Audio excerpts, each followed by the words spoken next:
Hello and welcome to another video. Welcome if you're new. Thank you so much for being here. And today we are doing a bookshelf reorganization video.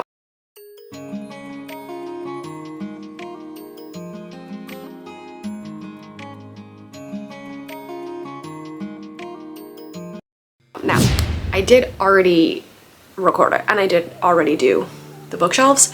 And then once again, I realized somehow my camera was in slow motion, which means there was no sound. And obviously the video was in slow-mo, so that's not ideal. So I'm gonna have to see what I can salvage, but this is my new intro.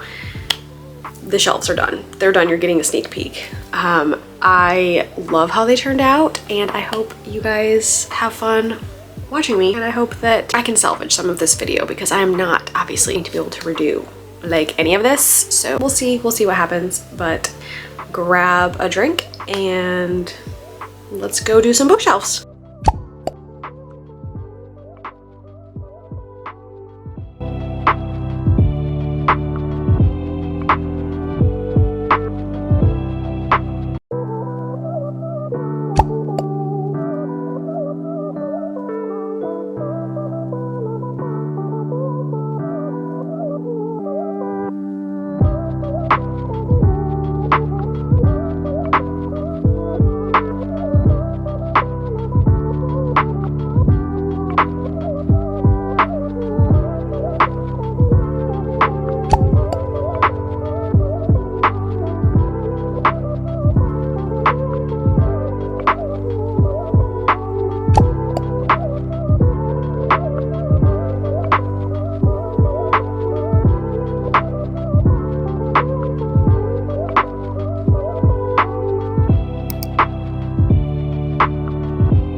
Okay, so we are now redoing the in-depth bookshelf tour portion of this video because, as I said before, it was all in slow-mo. So I'm not going to do it as in-depth. I'm not going to go through every single book. First of all, the way that I kind of wanted to display my books this time around was I wanted most of the same size, same height books on the same shelves, which did mean that some of the series, some of the authors kind of their books had to get split up. We will see if that ends up bothering me or not. I really like how it looks when all of the books, for the most part on each shelf, are about at the same height. This is mostly my fantasy shelf. The second shelf is a little bit of fantasy going into romance, and then we have my skinny bookshelf with it, which is for displaying.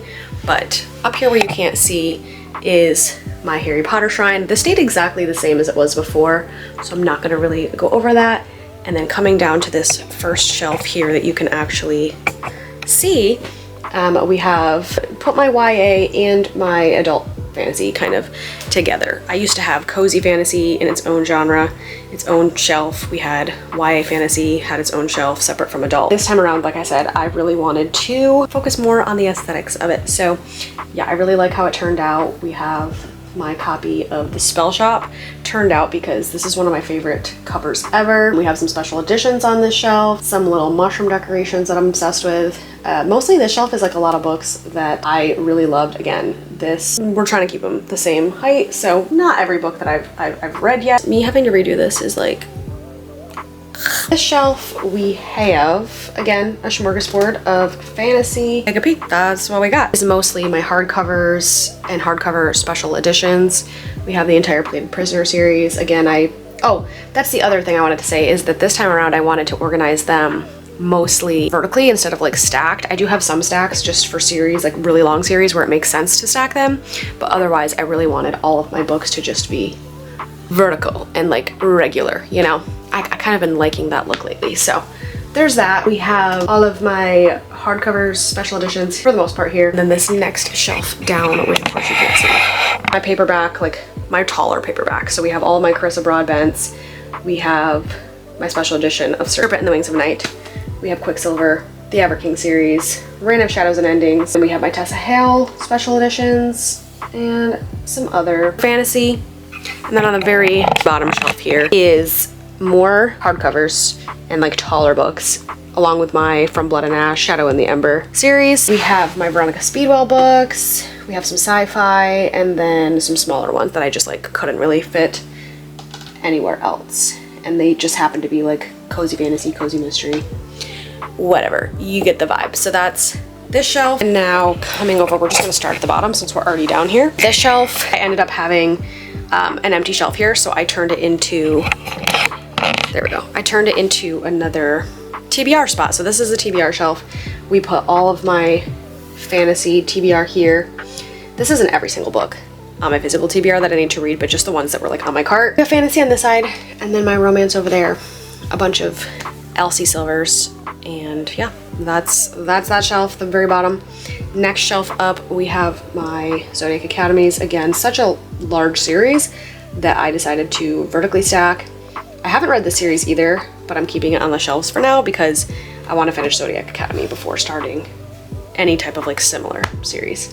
And I've heard that that one's kind of similar vibes. And we have some like darker-ish romances here. And then moving up, the next two shelves are romance shelves. So again, pretty much going by same heights, and I really like how this turned out and the colors of it. Got my TBR jar here. We have, again, more romances. All of these I have read. Got my special edition copy of The Spanish Love Deception on display. My little cherry jelly cat that I love here. The moment we've all been waiting for, my Throne of Glass shrine with my new Acrylipics special editions. I already showed these in another clip that was slow-mo, so I don't know how much you actually got to see of that. So just in case, I am going to take out one of my favorites so I can just kind of show it off because I am obsessed. Are you kidding me with the foiling and the dragons, the spines, obviously the sprayed edges that go all the way around? Oh, I'm obsessed. And then the inside is just like the same color as the naked hardback. I love that all the naked hardbacks are colored too, so. But yeah, this cover, are you kidding? She is stunning, obsessed. So yeah, I just had to kind of show that off real quick. I don't remember where I got this, but I love this character art. And then, sorry about my creaky floor, by the way. Up here on the top shelf, we do have some extra room, which is great, but we have my special edition Ruby Dixon book over here, Athacana, my ACOTAR books, my Crescent City books, and everything on the top. All the decorations up there pretty much stay the same. Little skinny shelf here that I use mostly for displaying. We have my Emily Wilde books that I'm obsessed with. The covers of these are just so gorgeous. Had to put them on display with my little, I keep going the wrong way, with my mushrooms. And then I created a display shelf for, why won't this focus? Hello. My Binding 13, my Boys of Tommen series. One of the books is on my TBR, and then I'm waiting for book 2 to come out in the holographic spine, and then my set will be complete and up to date. Next shelf down, some of my Ali Hazelwoods here. I really mostly just wanted to display my special edition copy of Deep End from Owl Crate. We just have some of my favorite Ali Hazelwoods here, and I had to separate them from the rest so I could display her. Magnolia Park's Shrine, including my newest special edition of the first book. And then, yeah, you've seen these before on my shelves. It looks pretty much the same. Then I did move my bookmarks here as well. The Elsie Silver Shrine did get moved down a couple shelves to give some other books a chance to shine. I still love these. And yeah, my little cowboy romance. And then at the very bottom are my Emily Henrys and the rest of my Ali Hazelwoods. Again, so sorry for the lighting. It is literally trash, but I feel like I've been recording this video all day long. If you have watched the entire video, thank you so much for being here. Thank you so much for watching. I hope you like watching bookshelf organization videos as much as I do, and that I got enough footage despite the slow-mo mishap happening once again. Don't know what's going on. I just apparently keep clicking buttons. Thank you so much for being here. Thank you so much for watching. If you like these kind of videos, if you want to see more content from me, don't forget to like, comment, hit that subscribe button so that you don't miss anything in the future. And yeah, I hope you're having a great day. And again, thank you so much for being here, and I hope to catch you next time. Bye!